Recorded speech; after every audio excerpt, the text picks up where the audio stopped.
Hello guys, good morning, good afternoon, good evening. Samang kayo palop ng mundo na padpad. At ito guys, may bago na naman tayong video ngayon o vlog.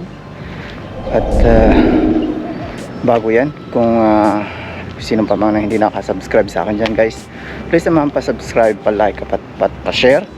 At click na rin ang all bell button nang maging updated kayo sa anumang video ang aking i-upload. Okay guys, so samahan nyo ako magpapahingal. Okay guys. 4, 3, 2, 0.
O di ba guys, sa panonood nyo sa aking paglalakad, mag-exercise, di para na rin kayo nag-exercise, sinasamahan nyo ako magpapawis.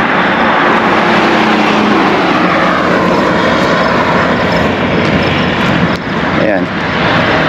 So yung araw mataas na rin, no? Taas na rin yung araw. Kanina nung magsisimula pala lang sa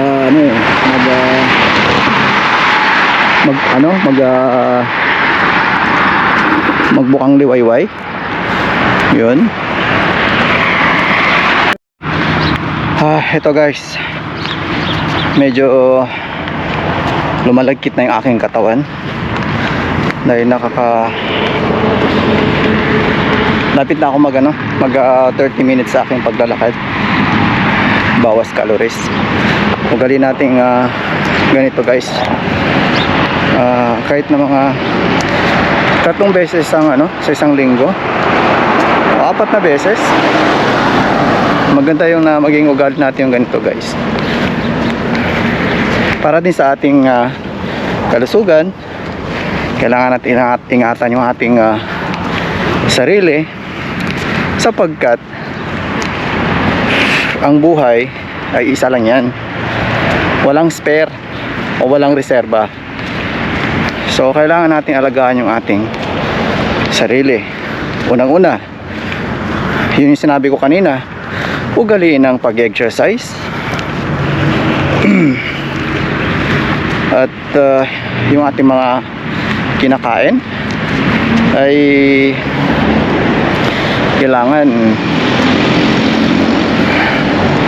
ayusin din natin. Yung lagi tayo maggugulay, gulay-gulay, yung isda, yung mga pagkain na walang naidudulot na maganda sa ating katawan, katulad ng mga nasa fast food o yung mga processed food, ika nga. Yun ang medyo hindi naman masama ang kumain, pero hindi naman masama kumain ng ganun, pero kailangan moderate. Huwag dalasan. Huwag dalasan, kasi sabi nga ng mga eksperto, yan yung mga klaseng mga pagkain na not literally na basura. Kasi kaya nila tinawag na basura, hindi literally na basura. Ibig sabihin ng basura is yung walang naidudulot na maganda sa katawan. Yun yung sinabi ng mga eksperto. Yung mga pagkain ganyan. Ako naman yung pag-exercise ko mga guys is every other day, 4 times a week. Ngayong araw mag-exercise ako, maglalakad, at bukas magre-rest ako. Then a day after, doon naman ako mag-exercise. Ganun na yung aking yung aking routine. Ganun na yung lagi, mini-maintain ko na yun, yung ganung klase na pag-exercise. Okay, so ayun guys, tapos na rin tayo magpapapawis. Solve na yung ating katawan. Siguro mga nasa 800 or 900 calories ang nabawas sa aking calories sa aking katawan guys. So okay na yun. Solve na. Medyo nakakagaan ng katawan guys.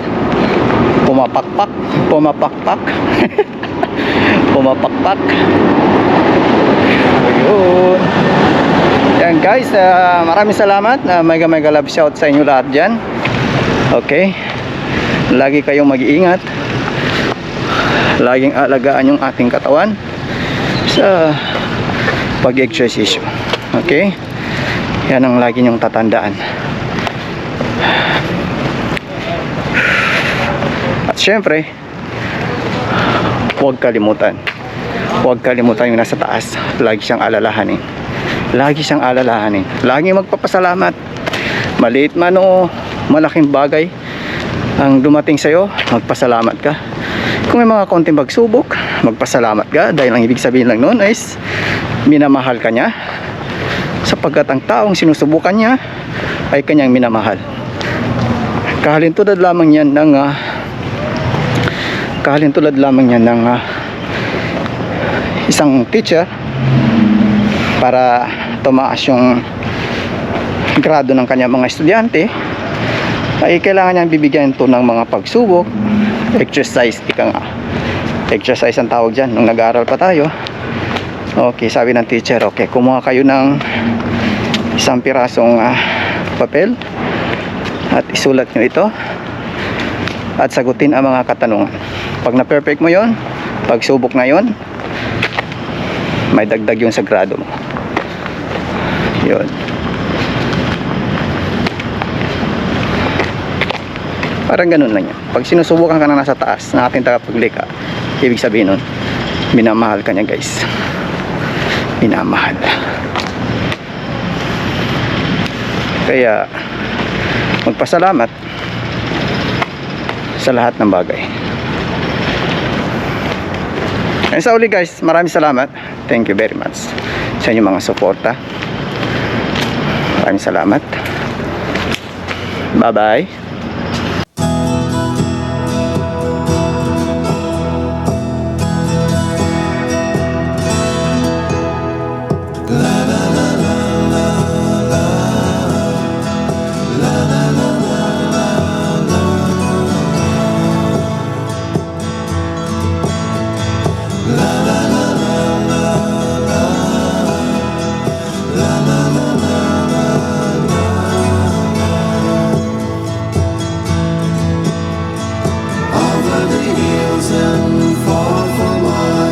She's waiting for love to be realized.